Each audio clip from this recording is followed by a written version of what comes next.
दिनों एक प्रातः तीनों रानियों को लेकर राजा दशरथ का रथ गुरु वशिष्ठ के आश्रम के सम्मुख रुका। रथ रुकने की आहट और रथ में जुते बैलों के गले में लटकी घंटियों के टंटराने का मधुर स्वर सुना तो आश्रम के आंगन में बैठी माता अरुंधति द्वार की ओर लपकी। वे तीनों रानियों को देखकर हर्ष से चिल्ला उठी, अरे रानियों, चली आओ, तुम्हारा स्वागत है। राजा दशरथ ने आगे बढ़कर गुरु माता के चरण स्पर्श किए। तत्पश्चात कौशल्या, सुमित्रा और कैकेयी ने भी गुरु माता के चरण स्पर्श किए। पुत्रवती भवा, सौभाग्यवती भवा। आशीष देती हुई गुरु माता तीनों रानियों से ऐसे गले मिली जैसे वे उनकी पुत्रियां हो।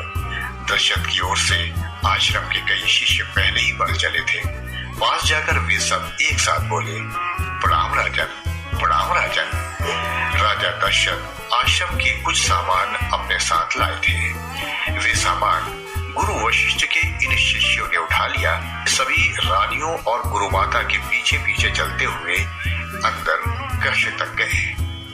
पुत्र दशरथ, मैंने सुना है कि आजकल तुम तीनों रानियों को खूब प्रसन्न रखते हो। दशरथ ने हंसकर कहा, हाँ माता, तभी तो आज भी इन्हें प्रातः वन भ्रमण कराने के लिए लेकर आया हूँ। पुत्रवान भव पुत्र। गुरु माता ने दशरथ को बड़े स्नेह से देखते हुए कहा तो कौशल्या रुष्ट होकर बोली, आप बहुत बुरी हैं गुरु माता। क्यों, ऐसा क्या कह दिया मैंने? गुरु माता ठिठोली करती हुई बोली, और नहीं तो क्या माता। सुमित्रा ने भी तनिक रोष का सा भाव दिखाते हुए कहा, दीदी उचित ही तो कहती हैं। अरे, गुरु माता अचकचाकर तीनों रानियों को बारी बारी से देखने लगी। इस बार कैकेयी बोली, राजा को तो आपने पुत्र बना लिया और हमें रानियां कह रही हैं, हम पराए हैं, ये क्या उचित है माता? ओह गुरु माता ठठाकर हंस पड़ी। तीनों कैसे सुर में सुर मिलाकर बोल रही हैं। मैं तो डर ही गई थी कि जाने मेरे मुंह से ऐसा क्या निकल गया।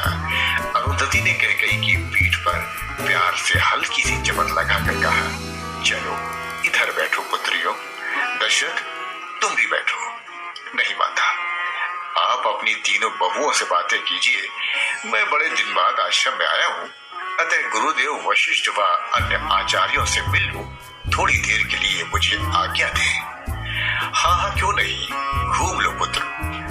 वर्षों तुम यहाँ आश्रम में रहे और शिक्षा ग्रहण की है, उन लोगों को भी तो तुमसे मिलकर अच्छा लगेगा।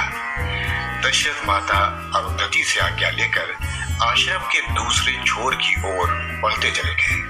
उनके जाने के बाद अरुंधति ने रानी कौशल्या को गले से लगा लिया और सुमित्रा व कैकेयी के मस्तक पर बारी बारी चुंबन अंकित करते हुए बोली, तुम तीनों का रूप तो आज निखार पर है। मेरी कुदृष्टि से ईश्वर तुम्हें बचाए। सुंदर और चांद से पुत्रों को जन्म दोगी तुम तीनों। वो तो आपके आशीर्वाद से ही होगा माता। ठीक है, तो अब पहले तुम्हारे आहार, चिंतन, स्वास्थ्य और दिनचर्या का विवरण लेती हूँ। कौशल्या, चलो पहले तुम बताओ। मैं प्रातः 4 बजे निद्रा त्याग देती हूँ। बिस्तर से उठकर नित्य कर्म से निवृत्त होती हूँ। इसके पश्चात योगासन, प्राणायाम और स्नान करके भोर होने पर प्रातः भ्रमण करती हूँ। तत्पश्चात दूध एवं फलाहार सेवन करती हूँ। तत्पश्चात वेद अध्ययन, फिर गृह कार्य, दोपहर भोज में अम्ल, मृदु और तिक्त पदार्थों का भरपूर सेवन करने के बाद थोड़ा विश्राम। इसके उपरांत सायंकाल तक अन्य गतिविधियां। रात्रि भोज व्यवस्था के पश्चात भोजन, भ्रमण और शयन। सुमित्रा, अब तुम बताओ। सुमित्रा ने भी अपनी दिनचर्या बताई, जो रानी कौशल्या जैसी ही थी। फिर रानी कैकेयी से गुरु माता ने पूछा, हाँ कैकेयी रानी, अब तुम बताओ। बस वही दिनचर्या है माता। प्रातः नित्य कर्म के उपरांत प्रातः भ्रमण, स्नान और फलाहार।